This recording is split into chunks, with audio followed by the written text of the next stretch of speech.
We know that the narratives that are formed in the lead up to criminal cases obviously have an impact on both juries and how prosecutions conduct their case. Now, we saw this in the Derek Chauvin trial, where without any evidence whatsoever, that case was made the bleeding edge of racism in the United States. There was no evidence that Chauvin was racist. It was not even alleged in the courtroom.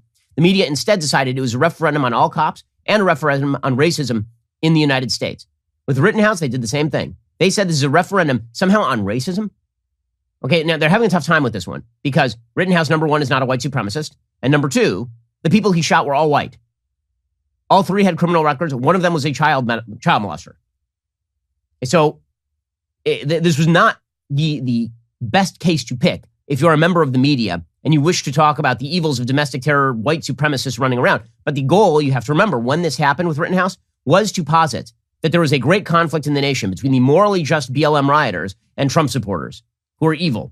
That was the conflict they were trying to create. This case didn't fit inside that conflict at all. The conflict itself was stupid and didn't make any sense. But the media had a narrative, and whatever the narrative had to be, they were going to cram this into it. Well, this is where you would expect the system of justice to actually do its job and stand aside. They didn't.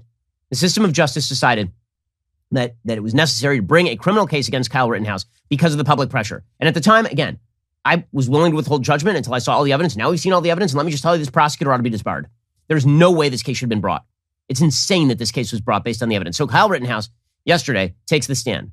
Now, as a lawyer, I got to tell you, first year criminal law, they tell you, if you got a client, do not let your client take the stand. Because especially, unless the evidence really runs against you and you feel that it is definitely necessary that you need your client to take the stand, you don't put your client on the stand because you just don't know what's going to happen. Courtrooms are unpredictable. Juries are unpredictable. You don't know how they're going to react to particular testimony.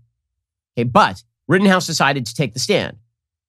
And again, that's kind of an incredible thing. You got to remember, it's an incredible thing because the prosecutor had completely failed to make his case. In the days leading up to this, I mean, I did a lot on the podcast Monday about this. In the days leading up to yesterday, Rittenhouse's prosecutors did a horrible job. They were calling witness after witness, the prosecution. And those witnesses were quickly turning into defense witnesses. Gage Grosskreutz, or whatever the guy's name is, he was the guy who was shot in the arm by Rittenhouse.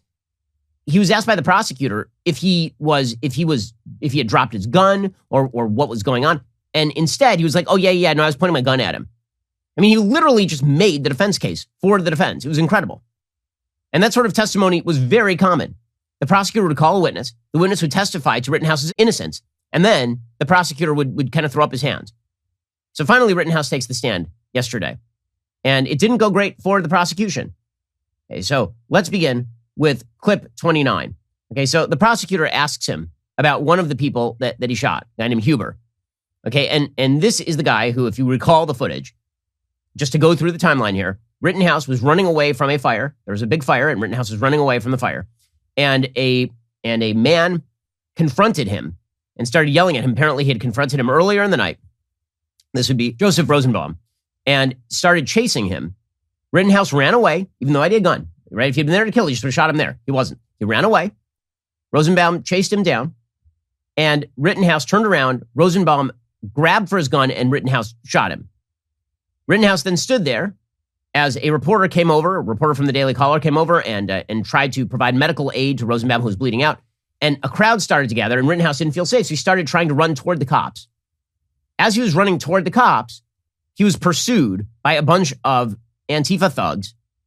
One of those Antifa thugs was Huber, who jumped on him with a skateboard and started trying to clock him in the head with the skateboard. Okay, because he was now prone. He'd fallen down and tripped and fallen. And Rittenhouse shot Huber. And then Gage Grosskreutz decided that he was going to get in on the action. And he ran over with his pistol pointed at Rittenhouse, and Rittenhouse shot him in the arm. Okay, that is the timeline here. So actually, let's start with clip 2. So Rittenhouse was asked by the prosecutor why he was running. And he says, because there was a fire. You decided you needed to run because of the fire in the Duramax? Yes. Why? What was so urgent? It was a fire. There's fires all over the place, so? I was getting to the fire to put it out. We'll get back to that in a second. Okay, so great job here. Great job. Good job, prosecutor. Why were you running to a fire? Well, there are fires everywhere. Why are you running to that fire? Excuse me? I have a question. Is that also how you, like, well, if a firefighter gets a phone call and he says, go to a fire, would you say to him, there are many other fires in the city, sir. Why aren't you going to those as well? Like that, what are you even talking about? What are you talking about? Okay. Then the prosecutor asks, why did you shoot this Anthony Huber character, this 26-year-old who is swinging a skateboard at him? And Rittenhouse gives the obvious answer, because he was trying to hit me in the head with his skateboard, which could kill me. And when you shoot him, he's got his skateboard in his hand? Yes. You didn't see any gun in his hand, correct? No. You didn't see a knife? No. You didn't see a bat? No. You didn't see a club? No. All he's got is the skateboard, right? That he's hit me in the head with twice, yes. Okay. That he's hit me in the head with twice. Okay, as it turns out, under American law, I don't have to wait for you to hit me in the head with a skateboard the third time. Once you've hit me in the head with the skateboard the first time, I can, by the way, if you come at me with a skateboard and you swing back and you are about to hit me in the head, I can shoot you before you hit me. Self-defense is still a part of American law. And by the way, all Western common law, and by the way, all non-Western law. Okay, like I'm unaware of any state anywhere where self-defense is not a thing. Where if somebody swings a skateboard at your head, you're supposed to just stand there and take it. Okay, and then the prosecutor suggests that Rittenhouse is just out to shoot people. And Rittenhouse is like, I didn't want to shoot people. I mean, you can see in the tape that he's holding back from shooting people. You just assumed that he was going to use it, that he was going to try and take it from you, first of all. And then you assumed he was going to try and use it on you. If I would have let Mr. Rosenbaum get my gun, he would have killed me. But you had already pointed your gun at him. Yes, because he was chasing me. Did you want him to think that you were going to shoot him? No, I never wanted to shoot Mr. Rosenbaum. Why'd you point it at him if you didn't have any intention of shooting? He was chasing me. I was alone. He threatened to kill me earlier in that night. I didn't want to have to shoot him. Okay, I love how the prosecutor suggests that if you point a gun in the vicinity of a person who is chasing you with violent intent who would threaten to kill you, that this means, and then you don't shoot, this means you meant to shoot. Okay, and then Rittenhouse is asked about the third character who attacked him, Gage Grosskreutz. And he says to him, you had a rifle, he had a pistol. So what made you think you had to shoot him? I don't understand. Does this prosecutor not understand how guns operate? Like, what? This is not a video game. A pistol can kill you just as easily as a rifle can, particularly when you're about 8 feet apart, as they are in the video. They are on top of one another. This is not Kyle Rittenhouse out at sniper distance and Gage Grosskreutz walking around the perimeter carrying a pistol. This is Gage Grosskreutz pulling a gun out, raising it up about 10 feet away from Kyle Rittenhouse, who's prone on his back. Here's the prosecutor. This prosecutor's a mockery. He's just a mockery. He's got a pistol not aimed at you. You've got an AR-15 aimed at him. Why is he more of a threat to you than you are to him? Because he was moving at me with a gun in his hand. This is right after you've killed Anthony Huber, correct? Yes. Right after you fired 2 shots at almost point-blank range at the man running towards the camera right now and missing him, correct? Yes. And you're telling us Gage Grosskreutz is the real threat at this moment? Yes. I mean, yeah. Have you seen the video? Like, I don't know how ass backwards you have to be not to be able to watch that video and come away with the idea that Gage Grosskreutz is not a lethal threat. If a man if you fall on your back, you're running away from people. You fall on your back. You got your rifle here. Somebody approaches you with his pistol. He's withdrawing it to shoot you. And the prosecutor's like, why would you feel like you were in dire threat? You mean he wasn't coming to give you like a Christmas present? He wasn't coming over there to give you a nice shoulder. How do you know? Maybe he was going to drop the pistol and come over there and give you a bear hug. Maybe he was going to give you a foot massage. Like, what in the world? What in the actual? So Rittenhouse is asked, why were you trying to get to the cops after the first shooting? Why are you trying to get to the cops? And he says, because I was defending myself. Like, what do you not understand about the English language, sir? People were saying, cranium him, get him, kill him. people were screaming, and I just was trying to get to the police running down Sheridan Road. And you say I'm trying to get to the police. Why were you trying to get to the police? So I didn't do anything wrong. I defended myself. Okay, so this testimony goes very, very poorly for the prosecution. Like super poorly for the prosecution. But the left has to have its narrative. Because remember, they've doubled down on the notion that Rittenhouse is a white supremacist murderer who went out that night to shoot people. The evidence is precisely the opposite. It does not matter. They have to have their victim. They have to have their blood here. And Rittenhouse has to go down. So they need something to hang their hat on. And what they decide to hang their hat on is the fact that Rittenhouse cried yesterday at the trial. That is what they've hung their hat on. Okay, so yesterday, Rittenhouse is getting beat up by the prosecutor. He's being asked over and over about shooting people. He's 18 years old, so he's a young man. Now, the reason I use the term young man here is because I want to be consistent, right? Michael Brown was also a young man when he attacked a police officer and when he was shot for his trouble. Okay, so when you're 17 years old, 18 years old, I'm hesitant in a criminal justice context to use different terminology for different people based on the age, right? If you're 17, 18 years old, you are now a young man. So Rittenhouse if you were a kid, then not only should he not have been out on the street, there would have been no excuse for him to be out on the street. If he's 14 years old, 13 years old, but he's 17 years old, he's out there, he's a young man. Okay, so that does not mean that it's not rather an emotional thing when you're on trial for your life for having shot 3 career criminals, essentially. Okay, so Rittenhouse is being beat up by the prosecutor, and he starts crying. And it was pretty intense testimony, right? He essentially has a panic attack.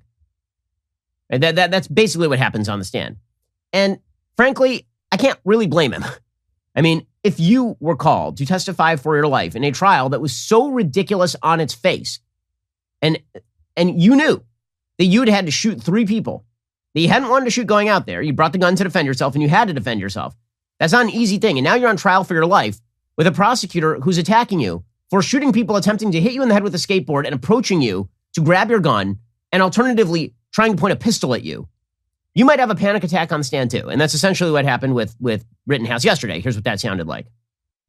Once I take that step back, I look over my shoulder and Mr. Rosenbaum was now running from my right side. And I was cornered from in front of me with Mr. Zeminski. And there were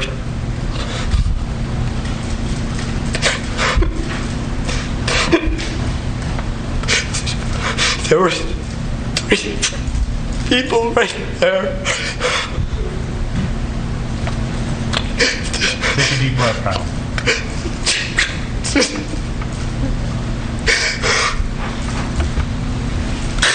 That's what I...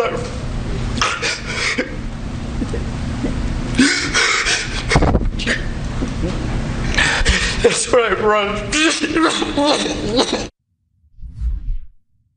Okay, so the media's response to this, in large part, is he's lying. This shows he's a fake. There are people who are tweeting out photos of him next to, of course, Brett Kavanaugh, because all white people who cry are apparently the same. And not only that, also Brett Kavanaugh, we know, was lying because he got upset too. It turns out that when you are accused of a thing you did not do, you tend to get upset. But apparently, according to the media, your tears are some sign of guilt. So you have, for example, LeBron James, who tweeted out, I mean, LeBron is just kind of a garbage human. I mean, he's just a bad person. He's just a bad person. A person who spends all day whining about how America is deeply racist while he becomes one of the wealthiest people in the country, who bullies people into saying nothing about Chinese human rights violations. But he has time to suggest that Kyle Rittenhouse is lying, and this is all false. Here's what LeBron James tweeted, quote, "What tears? 5 question marks. I didn't see one. Man, knock it off. That boy ate some lemon heads before walking into court." And then 3 emojis of laughing, crying. Yeah, I mean, coming from a guy who acts like a soccer player on the court frequently, I will not take acting lessons from LeBron James. And I've noticed that, again, LeBron has a lot to say when it comes to defending the Chinese government and pretty much nothing to say when it comes to the question of due process for people he doesn't particularly like. What a godsend LeBron James is. He has every right to speak his mind, and frankly, I'm glad he does, because he demonstrates what kind of person he is pretty much every time he goes on Twitter. You'll recall that this is not the first time LeBron James has had to do this. You remember that just back in April, he had to delete a tweet about a police shooting of Ma'Khia Bryant in Columbus, Ohio. Right? You'll remember that Ma'Khia Bryant was a 16-year-old black girl who was attacking another black girl with a knife, and a cop drove up and had to shoot her. And LeBron James tweeted out in giant letters, "You're next," all caps, "You're next," hashtag accountability, and an hourglass emoji. And then added, "I'm so damn tired of seeing black people killed by police. I took the tweet down because it's being used to create more hate. It's about the entire system. They always use our words to create more racism. I'm so desperate for more accountability." Yeah, sure, LeBron. Well, what a delight he is. We need more. We need more of LeBron's insightful political commentary to make the world a better place, really. In Space Jam 3, I look forward to him maligning an innocent person. I mean, he maligns an innocent cop for saving a black person, and now he's maligning Kyle Rittenhouse as a guy who eats lemon heads before going into court while he's on trial for his life.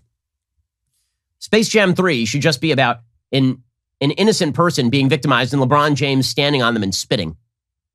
That's what Space Jam 3 should be about. What a genius he is. Meanwhile, Merriam-Webster got into the act. You want your local dictionary to get into the act on these things. It's very, very important. So Merriam-Webster tweeted out, "The term crocodile tears, a superficial display of anguish, comes from a medieval belief that crocodiles shed tears of sadness when killing their prey." Right? They tweeted that out in the middle of the trial because Merriam-Webster is now run, their Twitter account at least, is run by wokesters. So people who literally are defining the words you use in English are sounding off this way in the middle of a trial. Hakeem Jeffries, a progressive congressman from New York, he gets in on the act. He tweets out, "Lock up Kyle Rittenhouse and throw away the key." Based on what, exactly? Based on what?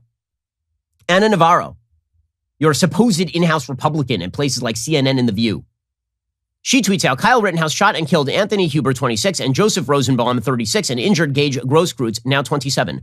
Think about how much their loved ones have cried real anguish and grief, not crocodile tears." Hey, by the way, you can see in this picture the actual tears on his face. So LeBron is not only stupid, he's blind, apparently.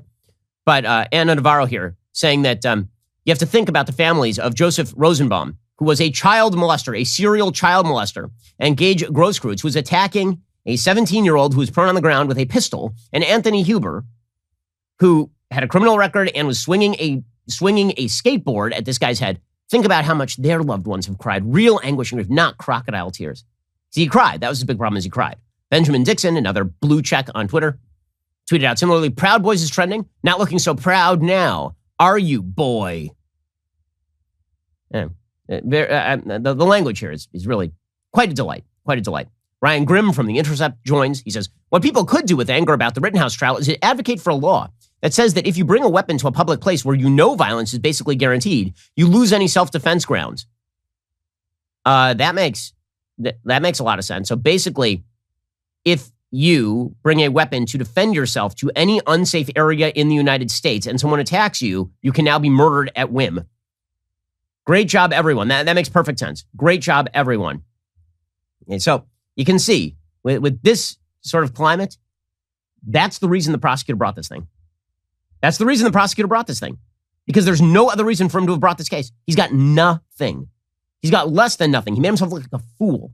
This trial is a joke. It's been a joke beginning to end. I kept waiting. Honest to God, I kept waiting for them to bring forth the piece of evidence that we hadn't seen already. And then every additional piece of evidence was worse for the prosecution. As somebody who generally wants to uphold institutional trust, as somebody who believes the criminal justice system is imperfect, but generally does a decent job, it is hard to watch trials like this and believe that sort of thing. I'm going to chalk this one up to a bad apple in the prosecutor. But it seems more and more often that criminal justice trials are now being brought simply because of public pressure brought by the media. The media can whip up an outrage, and then you just use the prosecutor as the head of the mob in order to go after somebody. It's really disgusting.